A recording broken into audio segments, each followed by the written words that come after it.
Amados irmãos e irmãs em Cristo Jesus, que a graça e a paz sejam com todos. Estamos aqui hoje mais uma vez trazendo uma palavra para a nossa consolação e conforto espiritual. E hoje a palavra ela vem responder a uma pergunta que me fizeram. A pergunta e o tema de hoje é: o que é o Evangelho? Alguém me perguntou isso. Eu tenho a boa sorte de ser abordado por algumas pessoas que me fazem algumas perguntas do Evangelho prático e básico e me sinto feliz em responder. Muito bem, e antes que falemos do tema, né, antes que a gente faça a exposição, eu quero pedir a você que dê o seu like. Dê o seu like aí, o seu joinha, nós precisamos disso para que os nossos vídeos fiquem conhecidos e o YouTube venha indicar para outras pessoas. E se a palavra lhe tocar, lhe pedimos que compartilhe com outras pessoas. E onde chegar a mensagem, quem desejar se inscrever no canal, seja bem-vindo à nossa comunidade. Então, bendito seja o Senhor.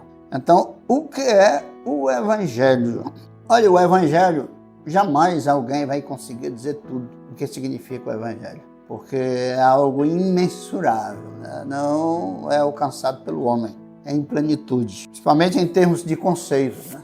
E eu estava pensando, além do que nós elaboramos aqui, conseguimos receber da parte de Deus, pensando que o Evangelho tem uma parte nossa de prática após sermos alcançados por Ele e, primeiramente, tem a parte de Deus. Então, o Evangelho é algo que é semelhante a um convênio. Vem muito de Deus e depois se une a algo nosso. E antes que eu me esqueça, eu quero dizer que o Evangelho é o motivo da alegria do ser humano.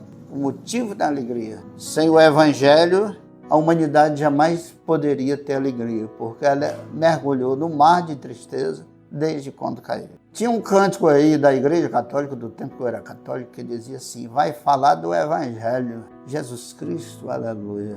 Sua palavra é alimento que dá vida, e dá vida. Isso fala desse cântico e fala em toda a Escritura, né? Principalmente no Novo Testamento. O Pai mandou que aqui ele viesse um dia para nos dar alegria. Então, o Evangelho é a causa principal da alegria do gênero humano. E o texto que nós vamos usar hoje é Romanos 1, capítulo 1, versículos 16 e 17.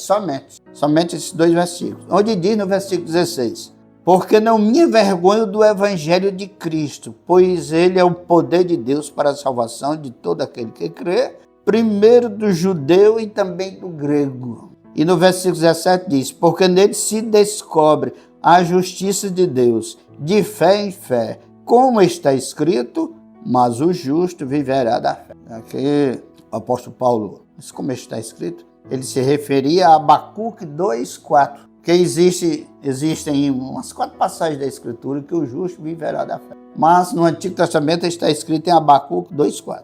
Muito bem. Então, dizer o que é o Evangelho não é dizer o que significa a palavra Evangelho, mas nós vamos dizer, né? O significado da palavra Evangelho, vinda do grego, é boa notícia. Se quiser falar com poucas palavras, né? Boa notícia. Aqui só com 2, né? Boa notícia. Evangelho significa isso. Toda boa notícia no grego, no tempo de Jesus, era Evangelho. Só que Evangelho é a boa notícia da salvação. Da salvação. Então existem a má e a boa notícia. Por causa do pecado, ao homem foi dado a má notícia. Por causa do pecado. A má notícia foi essa. Deus foi proferir a sentença de condenação à mulher, ao homem e à serpente, né? E ao homem ele disse: porque és pó. Disse outras coisas. Mas disse: porque és pó. E em pó te tornarás. Deus nunca tinha dito para o homem que ele era pó. E que em pó ia se tornar, antes do homem pecar. Mas depois que o homem pecou, Deus teve que dizer, para que o homem ficasse consciente, que agora ele ia voltar para o pó. Um dia Deus pegou o pó, a terra, né, o barro, amassou e fez uma estatueta, soprou, ali transmitindo-lhe o Espírito e uma parte da essência de Deus, transmitido para o homem. O projeto era criar o homem à sua imagem e semelhança, e ele passou a ter vida, mas como ele não foi digno disso, agora ele tornaria ao pó. Isso foi uma má notícia. Uma má notícia. Está lá em Gênesis 3:19, lá no finalzinho do versículo. Mas por causa do amor de Deus ao homem pecador, Deus não ama o pecado, detesta o pecado, mas ama o homem mesmo sendo pecador. Mas por causa do amor de Deus por esse homem foi dado uma boa notícia. Essa boa notícia que nós extraímos de João 3,16, né? onde diz o seguinte: para que todo aquele que nele crê não pereça, mas tenha a vida. Então o corpo do homem volta ao pó. Mas existe um plano espiritual para o homem que crê no Senhor Jesus, que é o agente do Evangelho, o agente da salvação, ele é o Salvador, né? Todo aquele que nele crê, todo aquele que aderir ao seu propósito e à sua proposta, não pereça a morte eterna, mas tenha a vida eterna. Isso é Evangelho, é isso aí. Essa boa notícia é o Evangelho, como semente que, sendo agraciada com o orvalho da fé, germina, cresce e frutifica, chegando a nível de salvação. E o que seria que é a salvação? É tirar o homem do pecado e da morte e levar para Deus, para o propósito de Deus. Então, a observação e conclusão aqui é que o Evangelho não é somente Mateus, Marcos, Lucas e João. Não é só aquilo ali, né? Salvação é o resgate do homem do cativeiro, do pecado e da morte para a vontade de Deus e para a vida. Então, o Evangelho é isso e salvação é isso, né? Agora nós vamos entender os 2 versículos de Romanos 1, o versículo 16. Né? Um lado histórico, contextual, histórico, esses 2 versículos. O versículo 16 que diz: eu não me envergonho do Evangelho de Cristo, porque é o poder de Deus para a salvação de todo aquele que crê, primeiro do judeu e depois do grego. Eu não me envergonho, porque o apóstolo Paulo dizia isso. No tempo de Paulo, ser um portador do Evangelho era estar sujeito ao escárnio, à rejeição, à perseguição e até mesmo à morte. Então muitos tinham vergonha do Evangelho, né? Do escárnio, né? E de ser rejeitado, e de ser perseguido e de até morrer. Por isso o Evangelho era motivo de vergonha para a maioria. Então quem olhasse para o lado adversário não veria vantagem alguma em seguir o Evangelho.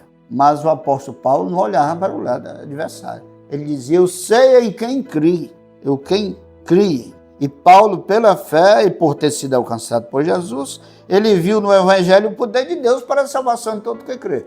Com isso aqui, além de ser uma inspiração do Espírito Santo, foi também uma experiência vivida pelo apóstolo Paulo. Foi o poder de Deus para a salvação de todo aquele que crê. E ele dizia isso porque provou isso. Então nós temos aqui 3 observações, conclusões, né? Que o Evangelho é a principal ferramenta de Deus para salvar o homem mediante a fé. Segunda, não há salvação sem fé. Não há fé no Salvador e na salvação sem o Evangelho. Porque se ouvindo a palavra de Deus é que se passa a crer.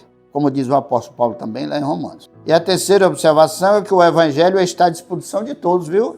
Amado amigo, amado irmão, onde chegar essa palavra, você é daquelas pessoas que se sente indigno, não se sinta. O Evangelho está à disposição de todos. Lá está escrito dizendo assim: primeiro do judeu, depois do grego.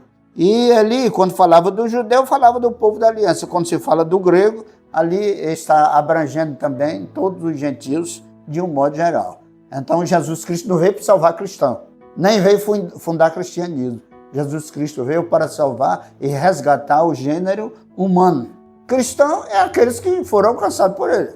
Todos que foram alcançados, de todos os segmentos religiosos e filosóficos, passarão a ser cristãos, discípulos seus. No versículo 17, quando diz: porque nele se descobre a justiça de fé em fé. Como está escrito, o justo viverá da fé. Então, no Evangelho é-nos revelada a justiça de Deus, diferente da dos homens, né? No Evangelho é revelada a justiça de Deus, estou repetindo. Diferente da justiça dos homens, que a justiça dos homens dá a cada um o que ele merece. A justiça de Deus, quando se fala de Evangelho, dá a cada homem o que ele precisa, o que ele precisa. Tudo que o homem recebe através de Jesus Cristo para a sua salvação é um favor imerecido. É a graça de Deus e bendito seja o Senhor. Essa expressão de fé em fé nós vamos analisar, como também o justo vive da fé. Essa questão de fé em fé, o que significa, né? Não entendemos, não sentimos e muito menos não praticamos tudo de uma vez. Ninguém é transformado de uma vez. Cada dia vai clareando, é o caminho do justo, como a luz da aurora. Não entendemos tudo de uma vez. Cada dia, na busca, na comunhão com o Senhor, nós vamos entendendo mais. Não sentimos tudo de uma vez. Quanto mais a gente vai se aprofundando no Senhor, mais vai sentindo o reino dos céus. Não passamos a praticar tudo direitinho, corretamente de uma vez. Mas o Senhor vai nos fortalecendo e vai nos capacitando a nos tornar como devemos ser. Aos poucos vamos sendo alcançados pela graça renovadora, libertadora e santificadora. Como Deus é bom para conosco. E a expressão o justo viverá da fé, ou vive da fé, né? Ser justo é estar em Deus, em Jesus e no Espírito. Ter sido justificado. O combustível que mantém o justo de pé é a fé. E no mesmo sentido, é a fé que produz o justo. Está bem entendido, amado irmão e irmã? Isso é evangelho. E como eu disse no começo, embora homem algum seja capaz de entender, alcançar, expor todo o significado do evangelho. Mas é a grande notícia da salvação em Cristo Jesus, disposta para mim, para você, para toda pessoa, onde chegar esse convite, venha a mim, vinde a mim todos vós que estáis cansados, sobrecarregados, eu vos aliviarei. É um convite do Senhor Jesus. Essa é a palavra de Deus para nós hoje, e aqui nós temos 4 questionamentos aqui, um questionamento formado de 4 pontos, né? Onde é apresentado assim: na sua consciência ainda soa a notícia da condenação?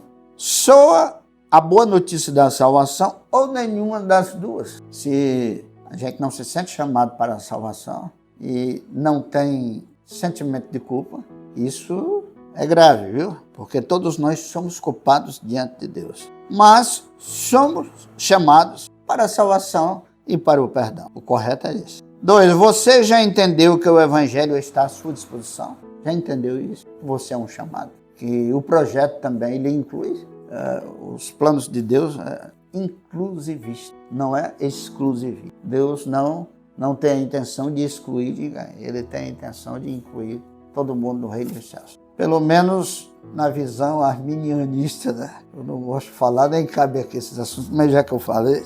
3, como vai a sua fé no Salvador e na salvação? E é diferente, pastor. Tem que crer no Salvador e depois na salvação. Crer no Salvador é crer que Jesus é o Messias, que é aquele que morreu na cruz para quitar a nossa dívida no tribunal de Deus, né? Isso é crer no Salvador, mas é preciso que crer na salvação, que foi suficiente esse sacrifício, que foi suficiente essa obra realizada na cruz por nós. Então, precisa de você estar na fé no Salvador e na salvação. 4 e último. Você tem consciência que, como pecador, só merece a morte, mas que, por causa do amor de Deus, lhe é oferecida a salvação. É preciso que entendamos isso. Como pecador, só merecemos a morte, mas em Jesus Cristo nos é oferecido. Bendito seja o Senhor. Então, que o Deus Todo-Poderoso, o Pai, o Filho e o Espírito, te abençoe, irmão, te abençoe, irmão, irmã, e abençoe a todos nós, abençoe a humanidade, abençoe o Brasil. Abençoe a cada pessoa que nesse momento se volta para Ele. E também promova o despertamento àqueles que ainda estão dormindo. Em nome de Jesus. Amém.